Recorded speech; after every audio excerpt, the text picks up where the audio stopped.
Hey everyone, welcome to the HireMyVA Team and Business Building podcast brought to you by Ugozi.com and Victory.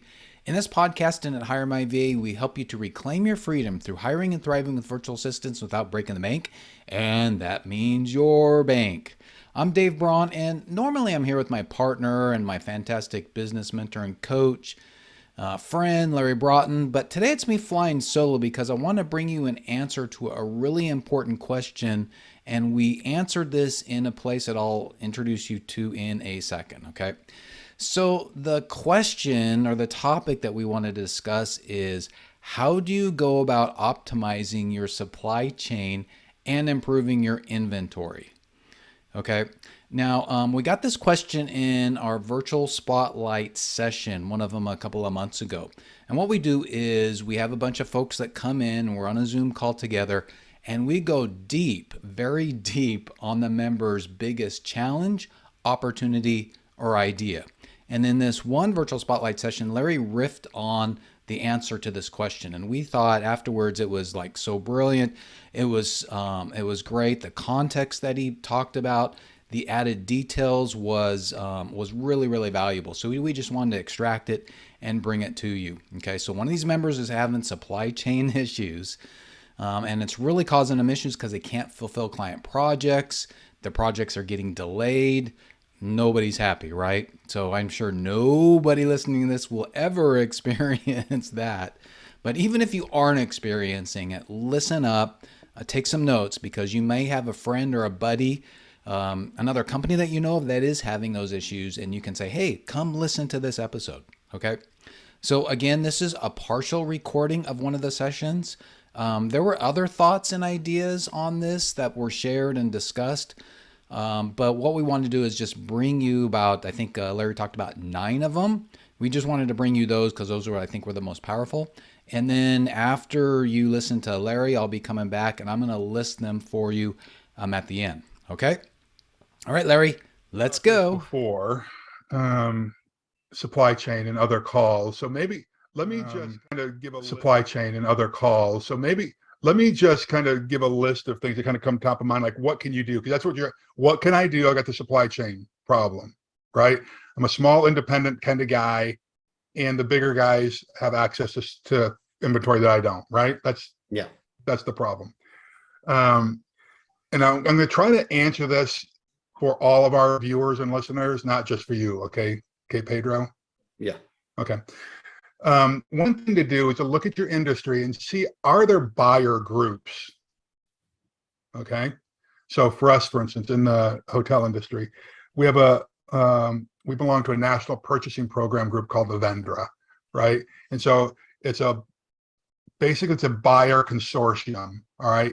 So because we buy, it's a big group, we compete with Hyatt, Marriott, all of that. We get the same pricing, in some cases better pricing, because we subscribe to this buyer group, and it costs. There's a fee for that, but you can do some research and find out, does your industry have a buyer group, buying consortia, something like that. Okay.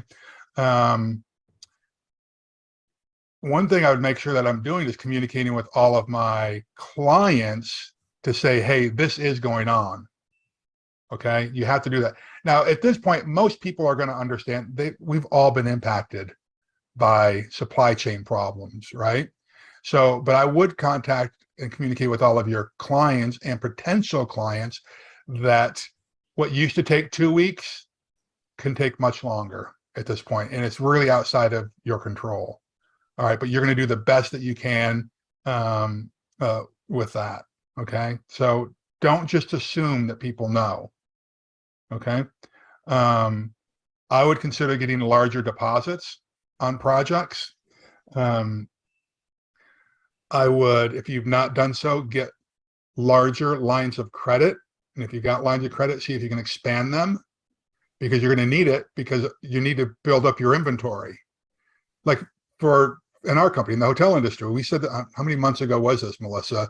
You know, we do monthly meetings, and I said, okay, what we're going to do is we're going to spend X number of dollars, and we're going to get 6 months of extra inventory that's just going to sit on our shelves, because the worst thing that we can do is get into August and run out of sheets or shampoo or whatever it is. And so you're going to see some heavier inventories being carried on the balance sheet, right? But in order to do that, you need space, but you also need money to buy the extra inventory, right?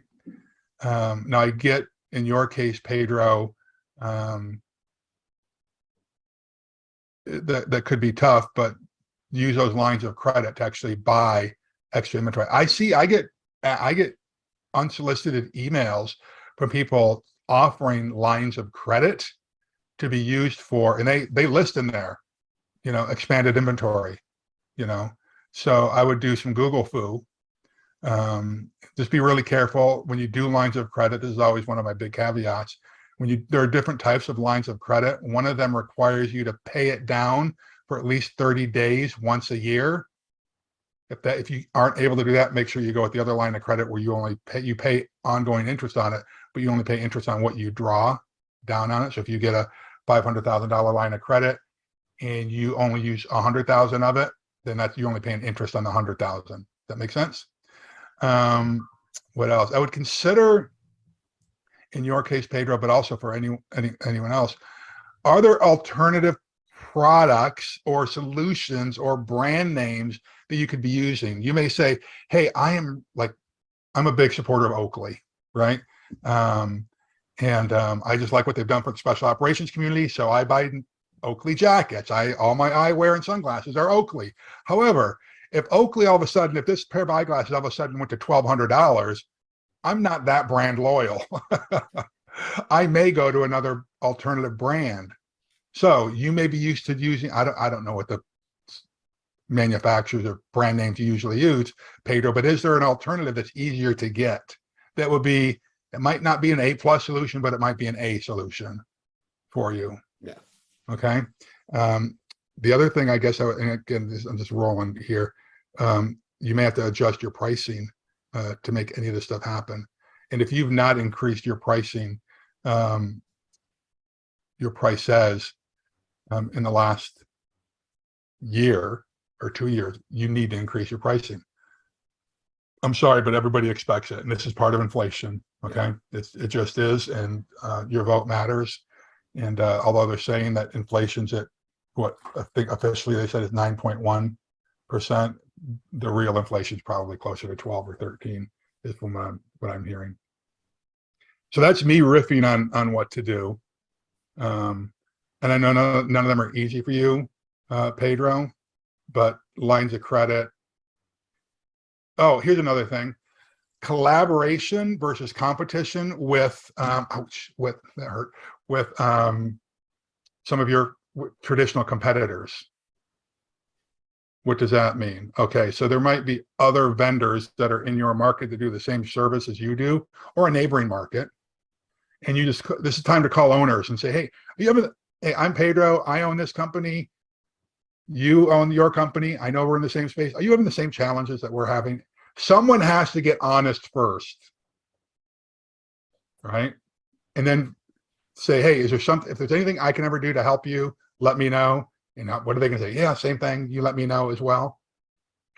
When the pandemic first hit, I started calling a bunch of hotel company CEOs.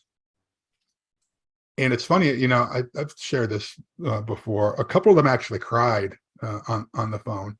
It's like, oh my gosh, I can't believe you're calling. Nobody does this, number one. And I am in the weeds. I don't know what to do right now. Now, things aren't as bad now as they were back then. But now I've got relationships with some of these other hotel companies that I didn't have before. And Dave and I have got a former client who we encouraged, go meet the other business owners who Dave, you know who I'm talking about, who compete directly with you. Yep. We kept saying over and over and over again, you got to go meet these people. Well, as it turns out, he didn't do it. And we encouraged him for a couple of years. And finally, the guy who was the largest competitor in the market, his business burned down. Okay.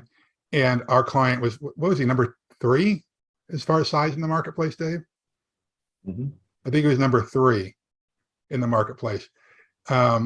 But when that business burned down, he sent all of his business to number 2 and number 4. Number 3 got zero business. Why? Because he didn't know number 3. That makes sense? So it became a collaboration, right? So I would consider that as well. There we go. Hey, wow, that was power packed. All right, so here are the 9 tips, and I'm going to share them with you on my iPad, write them down. You may have seen me do this before. I like to do it, it's fun. All right, so let me switch this. Okay, so here are the 9 tips. Number 1, buyer groups.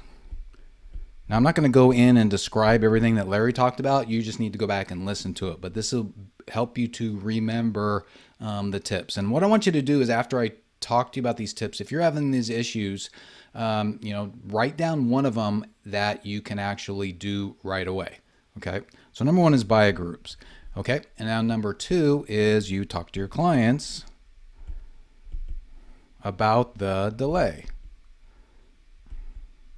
Okay. Now again, I'm writing on my iPad. If you're just listening to this, I'll describe it as we go. Okay. Then this third thing is, what you want to do is you want to get larger deposits from clients, because there may be some stuff available that is extra cost that will be more money, and you may be able to free something up that way. Okay. And the fourth thing is going to be get larger lines of credit for purchasing inventory. And then number 5 is look at alternative products. Okay. And then number 6 is look at alternative brands. Now, you may have a favorite brand, but there may be some alternatives. Number 7 is increase your pricing. Okay. And then number 8 is collaborate with your competitors. Well, I guess there's only 8 of them. I thought there was going to be 9, but there's 8 of them. You may be able to think of some more. Okay.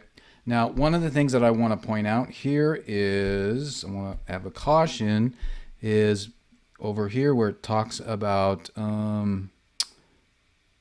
where you actually borrow money to build up some inventory, for example. You get line of credit to do this. If you actually start building up inventory, be careful, because if you go wrong, you will be stuck with it, or you may have to provide it at a discount. We've heard of that happening as well. So just be very careful with that. Okay, so those are some great 8 tips. If you're watching this, you can see them here. If not, that's great. We love you just to listen. So here we are at the end of it. So we discovered some ways here about how you can go about optimizing your supply chain or improving your inventory. All right, if you guys have any comments or thoughts on this, go ahead and put them in the comments below. If you have an extra a tip, or if one of these makes a big difference for you, just go ahead and do that. Okay, so let me go back to just me. And what I want to do is now end the episode, and I just want to say thanks for joining me today. And remember, building a team is the way to reclaim your freedom, and we're here to help you with our course, community, and our white glove service, where we find a rockstar VA for you. So 3 things we'd love for you to do right now, and we'd really appreciate it. Number 1, subscribe to the podcast. If you haven't already done so, on your phone, your iPhone or your Android phone, and then subscribe on YouTube by hitting the subscribe button and clicking on the little bell that's up there so you can get some reminders. Number 2, give us a rating. We'd love to have a 5-star rating. That's great, but give us any kind of a rating. As I said, put a comment down below the video, because it'll help us to get the word out. And then number 3, go to HireMyVA.com for more information on our course and community and our white glove service. Because remember, even without experience, you'll learn how to prepare for, hire, and thrive with virtual assistants. Larry and I are helping a lot of folks. We're helping folks now. So we'd love to help you too. So the big thing is just go to HireMyVA.com for more information. Thank you guys. See you later. Have a great day. Bye.